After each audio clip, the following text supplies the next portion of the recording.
بسم الله الرحمن الرحیم. کلمه دوم هم از جز 6 کلمه اسلام عبارت است از کلمه شهادت.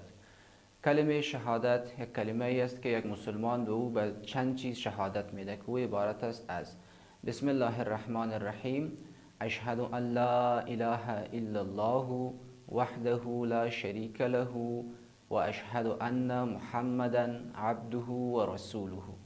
وقتی که یک مسلمان این کلمه را میگه یعنی چی؟ هدفش از این کلمه چیست که میگه اشهد ان لا اله الا الله وحده لا شریک له و اشهد ان محمدا عبده و رسوله. ترجمه این کلمه میشه اشهد ان لا اله الا الله، یعنی من شهادت میدم، من اقرار میکنم به این، شهادت میدم به این که هیچ الله جز خداوند یگانه نیست. وحده لا شریک له، که خداوند متعال هم یک است و هیچ شریکی برای او قرار ندارد یا نیست. و اشهد ان محمدا عبده و رسوله، و همچنان به این شهادت میدم که حضرت محمد صلی الله علیه و آله و سلم هم بنده و فرستاده خداوند متعال است.